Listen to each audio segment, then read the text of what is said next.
യാ യുഹന്നാസ് ഉഅ്ബുദൂ റബ്ബക്കുമുല്ലദീ ഖലഖക്കും എന്ന് പറഞ്ഞ ഇവന്റെ ക്യാരക്ടറാണ്, ഇവന്റെ ബുദ്ധിയാണ്, ഇവന്റെ വിവേകമാണ്, വിവരമാണ്, ജ്ഞാനമാണ്. ഇതുകൊണ്ടാണ് അവന് വ്യതിരിക്തത കൊടുത്തിട്ടുള്ളത്. ഇതുകൊണ്ടാണ് അവൻ മറ്റു ജീവജാലങ്ങളിൽ നിന്ന് വ്യതിരിക്തനാകുന്നത്, വേറിട്ട് നിൽക്കുന്നത്.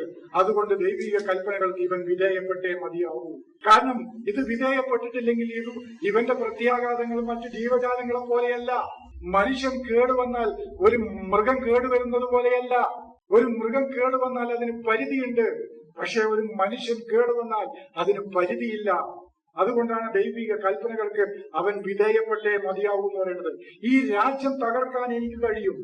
ഒരു മനുഷ്യൻ വിചാരിച്ചാൽ ഒരു രാജ്യത്തെ മുഴുവൻ മഹാവിസ്ഫോടനം ഉണ്ടാക്കി, മഹാ ദുരിതങ്ങൾ ഉണ്ടാക്കി ഒരു രാജ്യത്തെ, ഒരു പ്രദേശത്തെ നശിപ്പിക്കാൻ സാധിക്കും.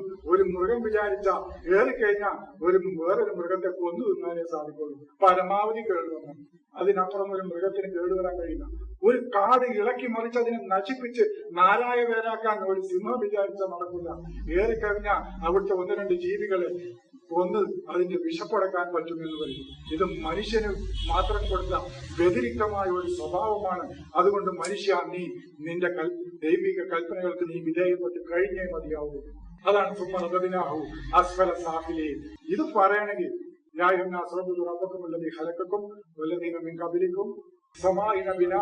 അർലിനെ ഒരു മിഹാദും ആക്കി തന്നത് വിശദീകരിക്കേണ്ടതാണ്. വിലയിലിങ്ങനെ ആകാശത്തെ നിങ്ങൾക്ക് ഒരു എടുപ്പും ഭൂമിയെ ഒരു വിധാനവും ആക്കി തന്നിരിക്കുന്നു എന്നൊക്കെ എന്താ അർത്ഥം?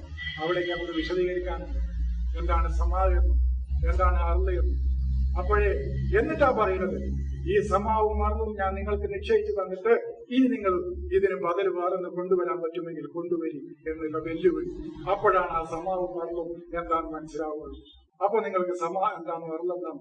ആ സമാവും അർലും നിങ്ങൾക്ക് ജലം നിശ്ചയിച്ചു തന്നിരിക്കുന്നു എന്ന് പറഞ്ഞതിന് ശേഷമാണ് നിങ്ങൾക്ക് സംശയമുണ്ടെങ്കിൽ നിങ്ങൾ കൊണ്ടുവരി. ഖുർആൻ എന്ന് പറയുന്നത് മനുഷ്യർക്കുള്ളതാണ്. മനുഷ്യരുടെ സ്വഭാവ വൈവിധ്യങ്ങൾ ഖുർആൻ ചർച്ച ചെയ്യുന്നത്. അതിൽ മൃഗങ്ങളോ മറ്റ് ആകാശങ്ങളോ മറ്റു കാര്യങ്ങളോ ഒന്നും ഖുർആന്റെ ചർച്ചയല്ല. അപ്പോഴേ ഖുർആൻ ശരിക്കും മനസ്സിലാവുള്ളൂ. അതൊരു ഹ്യൂമൻ സയൻസ്. അതില് ഫിസിക്സും കെമിസ്ട്രിയും ഒന്നും അതിലില്ല. പണ്ഡിതന്മാർ പറയുന്നത് ഇതിൽ കുറെ ഫിസിക്സ് ഉണ്ട്, കുറെ കെമിസ്ട്രി ഉണ്ട്, സമുദ്രങ്ങളുടെ മിക്സിംഗ് ഉണ്ട്, ഹൈഡ്രജൻ ഉണ്ട്, ഓക്സിജൻ ഉണ്ട്, അതുണ്ട്, ഇതുണ്ട്. ഇതിലൊന്നുമില്ല. ഇതിൽ മനുഷ്യരുടെ സാമൂഹിക സാമ്പത്തിക ശാസ്ത്രം മാത്രമാണ് ഖുർആൻ കൈകാര്യം ചെയ്യുന്നത്. മനുഷ്യരുടെ വിമോചനമാണ് അത് കൈകാര്യം ചെയ്യുന്നത്. അപ്പോഴേ ഈ സമുദ്രം എന്താണെന്നും കരയെന്താണെന്നും കയറെന്താണെന്നും വടി എന്താണെന്നും ഒക്കെ നമുക്ക് മനസ്സിലാവുള്ളൂ. വടി എന്താണെന്ന് വളരെ വ്യക്തമായി മനസ്സിലാവില്ല. അപ്പോഴേ ഉള്ളൂ.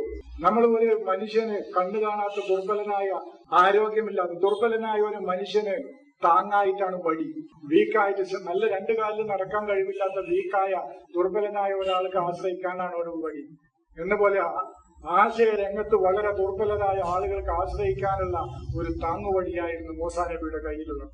അതാണ് മൂസാ നബിയുടെ കയ്യിലുള്ള മൂപ്പരുടെ ആയുധം. ആ സമൂഹത്തിന് ഒരു താങ്ങുവടിയായിരുന്നു അദ്ദേഹത്തിന്റെ കയ്യിലുള്ള ആശയം.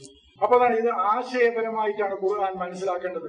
അത് ഞാൻ നിരവധി എന്റെ ക്ലാസ്സുകളിൽ നിന്നും കാസറ്റുകളിൽ നിന്നും നിങ്ങൾക്ക് മനസ്സിലാക്കിയിട്ടുണ്ടാവും.